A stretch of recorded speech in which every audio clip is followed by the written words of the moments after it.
Hello, Abnormal Investigations. Today, we're going to visit Kansas.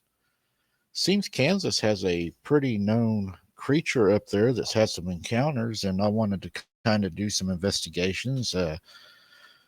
Wanted to mix it up a little bit and kind of go back to what I used to do a little bit. I don't know that I can do it every time, but I kind of wanted to do something different, not just read some encounters, but let's look at some encounters from around other states and do more of an investigation, look into it, and kind of a talk. So, we're going to visit Kansas today, guys. I'm going to try to visit every state. And as we move on from state to state, we will see what is up there and what kind of encounters we can find. I've got some people that I used to work with, some colleagues that are helping me do the investigations. So, we should be able to tap into some really good stuff. Looking at the first one we're going to talk about out of Kansas is called the Beaman Monster, and it's around the Kansas City area. And you know what? I made a mistake, guys. It is not Kansas to say. It is Kansas City, Missouri. So please excuse me, mistake. On the overview, Russell Holman is an 81-year-old native of the Sedalia, and he said that the legend of the Beaman Monster can be traced back to the 1900s. His father had told him that a circus train had got wrecked in the year 1904. Several animals used in the circus shows were aboard. During the train crash, a 12-foot tall gorilla had escaped. Many people believed that the Beaman Monster was really the offspring of the escaped gorilla. It almost made me wonder whenever I started reading this, guys, was that really a circus train, or could that have been a military train transporting something that had an accident and it got loose?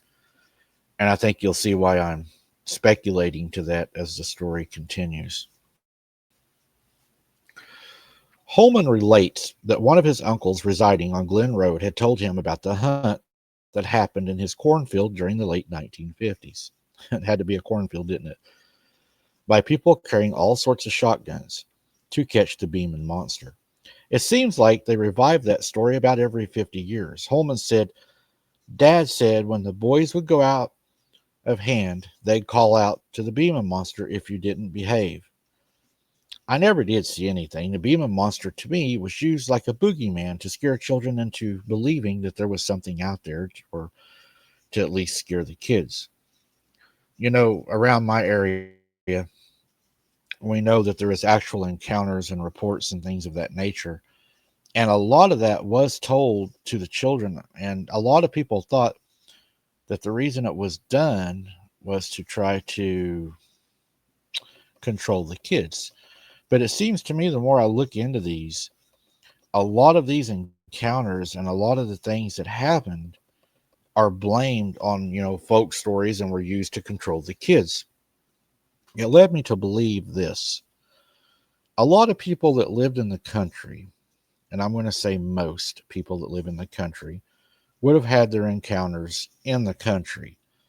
So if you have your encounters in the country, then you got a lot of city people probably not going to believe that you're having these encounters, and they're going to spread it around as, oh, it's just a bunch of people out there, trying to tell their kids these scary stories to keep them in the house at dark. Probably more people lived in the city than what lived in the country. So it's like any lie that is pushed around by any group of people. If you tell it enough and enough people tell it, then people start to believe it, which is one of the big mistakes we make. We should be asking for proof and not just going by word of mouth. The Beaman Monster of the Kansas City, Missouri area was said to be some kind of a hybrid primate, was the belief.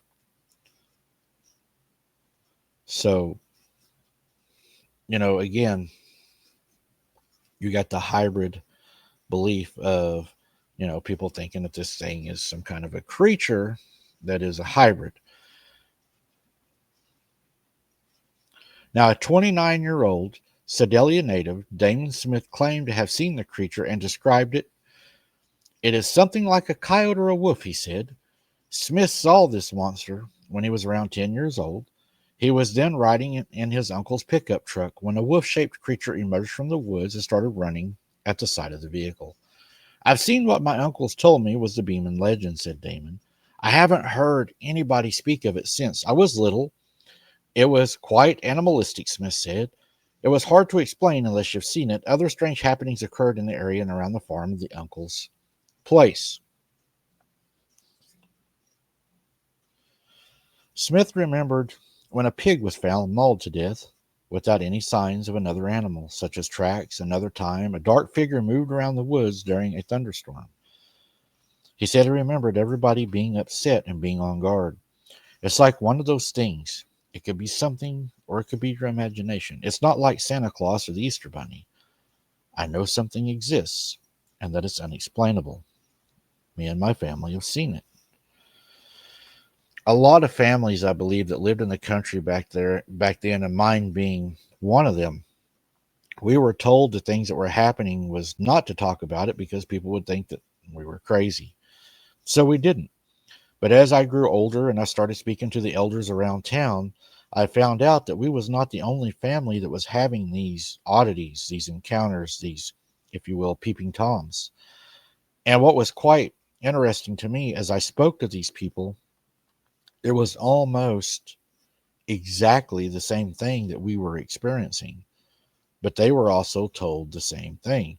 And these are prominent people. Some of these are business owners, from business owners to uh, police officers I know that believe in it, to just every walk of life. You know, everybody, it seems like from almost every walk of life have encountered these, which makes it very interesting to me. There have been reports of large footprints. Steve Mallard, 41, who grew up in the Smithton, saw some when he was about 12. Mallard and a friend went behind his parents' barn to dig for worms to go fishing. It was spring morning, with dew on the grass, and the boys saw a spot where it looked like a deer or something had laid down. Then they noticed the footprints. There were these huge footprints, Mallard said. We followed them down to the pond and just got spooked. They were big. We couldn't stride that far apart. Mallard said he thinks the Beaman monster may exist, especially after watching documentaries about American Indians who describe seeing similar creatures. I get made fun of for all the time, but I know what I saw that morning. I'll never forget it, he said. Some say the Beaman monster could have been a werewolf. Kansas City has its share of unusual things. Scary winged flying creatures, terrifying black-eyed children, a later post that we'll talk about later. Those odd folks in the dark alleys that stare at you, don't ask. And apparently a very ugly and odd monster of its own, the Beaman monster. This would be a creature that could give anyone a few nightmares. If you could chance upon it in the woods or the courtyard around Kansas City, it may be stretching out a bit of the area of the woods, but Kansas City does not have a wall between Missouri and Kansas. So I am counting it in Kansas if there are accounts of it being spotted on both sides of the border, Oklahoma even being mentioned at the southeast corner of Kansas and the northeast corner of Oklahoma. Apparently, long ago in 1904, and here's the story, guys. I'm going to go ahead and share this with you because I figured y'all would want to hear this. Okay, so apparently long ago in 1904, a circus with their clowns, high wire acts, trained animals, cotton candy, and laughter, which gave so many small towns welcome relief from the drudgery of the normal day life, was traveling through Kansas. The circus was loaded on a train that was chugging its way through Kansas City with many crates and cages housing their scary lions, tigers, and bears, displays, and animals, as well as trained elephants and other animals, all hoping to all the children and audiences alike. As the train was traveling through Kansas City, there was a problem along the train tracks. And unfortunately, many of the cars and cages containing the circus animals were violently tossed around when the train derailed in a big wreck of roars, growls, and whines. Many of the animals were injured and several more escaped the confines of their cages. The majority of the animals that escaped after the derailment were caught and contained, but one escaped to never be seen again. Or maybe not. The story goes on that when the train derailed, one of the most feared and prized creatures, a 12-foot gorilla, was one of the animals that escaped. Legend also states that the gorilla apparently became amorous and somehow mated with a wolf, and the Beaman monster is a result of an unholy matchup. Now, again, guys, I don't believe that's what happened. I believe that what people seen is a werewolf, but I believe this might have been a story fed into them to make them believe that there was just some kind of a hybrid thing out there from a train wreck. Just my opinion. It is described as a huge hairy beast with the head of a wolf, the body of a gorilla, but is bipedal. Almost sounds like the Googway, don't it? This terrifying creature has been sighted killing stock and leaving very large tracks, with a stride too far apart for the normal human to stride. Some describe it as a wolf Bigfoot hybrid, or sometimes just a large coyote or a wolf. There are those who say the woofy face is terrifying to the human and has even caused some men to have heart attacks. Don't the Bible say that we'll see things in the end times that will cause young men's hearts to fail them? Russell Holman from Sedalia tells the story of a train wreck to fandom. Russell Holman, 81-year-old native of Sedalia, said the legend of the Beaman monster can be traced back all the way to the 1900s. He says he does not doubt the creature exists. He has seen it himself, but does not want to go into it because of the fear of ridicule. You know,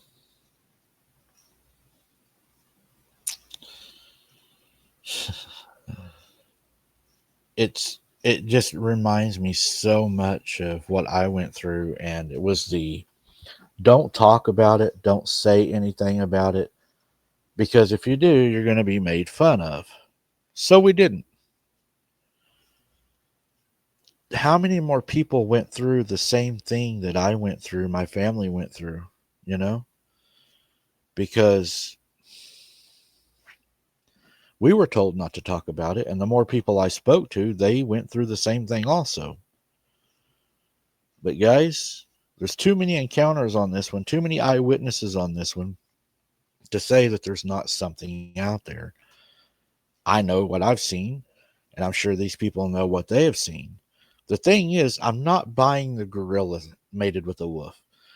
And I'm starting to question, was that really a circus train that went through there and wrecked, and was it really a 12-foot gorilla?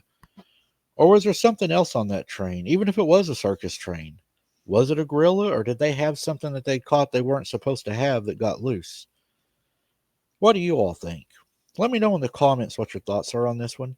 I really looked at it, really enjoyed it, guys, and I've got another good one coming up for you guys. I think you're going to really enjoy. It's going to be out of Kentucky next time. But thank you for listening, guys. Let me know if you like these kind of investigations. And as always, keep your head on a swivel. Don't be something's dinner. And we'll see you on the next one. Thanks for listening, guys. Thanks for the support. And please smash that like button. It helps so much. We'll see you on the next one, guys.